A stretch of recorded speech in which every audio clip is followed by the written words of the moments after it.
Hello friends. आज हम बात करेंगे final day, fifth day of our celebration, fifth day of our Diwali celebration, that is Bhai Dooj. भाई दूज को हम कैसे भूल सकते हैं। बहुत प्यारा दिन है जिस दिन सब बहनें और सब भाई इसको सेलिब्रेट करते हैं। जो ऐसा रिलेशन है जो कि बार बार ये कहा नहीं जाता, बहनें भाई को नहीं कह सकती, भाई बहनों को नहीं कह सकते कि वो एक दूसरे को कितनी केयर करते हैं, उन दो आपस में उनका कितना प्यार है। तो ये दिखाने के लिए सब बहनें इस दिन अपने भाई की पूजा करती हैं। पूजा मतलब उसको रिस्पेक्ट देती हैं, उसको प्यार देती हैं। अब ये शुरू कैसे हुआ था? ये शुरू ऐसे हुआ था, कहते हैं कि श्री कृष्ण है ना, वो नरकासुर एक असुर थे, उसको मारकर अपनी बहन सुभद्रा के घर गए थे इस दिन।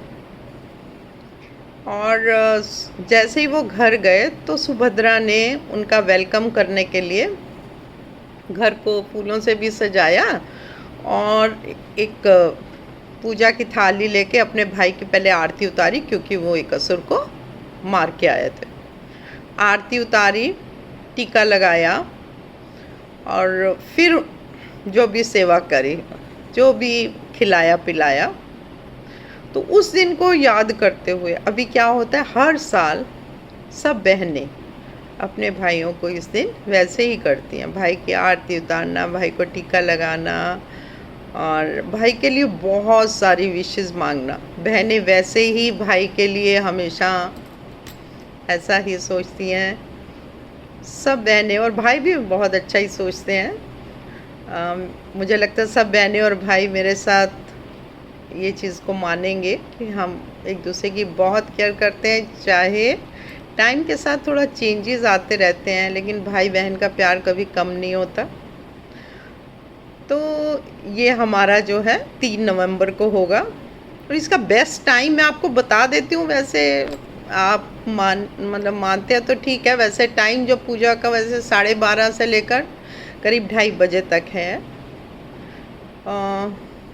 और वैसे ही हमने मनाना है इसको, जैसे भाई की आरती उतार कर भाई को खिलाना पिलाना, गिफ्ट देना। भाइयों की मर्ज़ी हो तो भाई भी गिफ्ट दे सकते हैं। तो इसको हम बहुत अच्छे से मनाना चाहिए हमें, और हम मनाते हैं। तो हम इस दिन भी श्री कृष्ण की फिर पूजा करते हैं, क्योंकि हमें पता भी, मैंने आपको बताया, इस दिन उन्होंने नरकासुर का वध किया था। और इसके साथ साथ ही भाइयों की भी करते हैं। भाई भी किसी बहनों के लिए किसी भगवान से कम नहीं होता। माँ बाप के बाद भाई ही सब कुछ होते हैं, भाई भाभियाँ। तो ठीक है, आप सब भी खूब अच्छे से मनाओ। हैप्पी भाई दूज, खूब मज़ा करो। ये हमारा 5th एंड फाइनल डे है। यहाँ पर जाकर ये हमारा जो होता है, इससे पहले ही जो गोवर्धन पूजा है, उससे हमारा जो है ये नेक्स्ट जो हमारा शुरू हो जाता है, कार्तिक मास शुरू हो जाता है। कार्तिक मास का पहला दिन गोवर्धन पूजा होती है और दूसरा दिन, इसीलिए इसको दूज भी कहते हैं, भाई दूज। तो ये हमारा शुक्ल पक्ष हो जाता है। शुक्ल पक्ष की द्वितीया पे हम भाई दूज मनाते हैं। ठीक है, तो प्लीज़ अगर अच्छा लगा हो या आपके कुछ सजेशंस हों तो please share, like and subscribe. Thank you so much.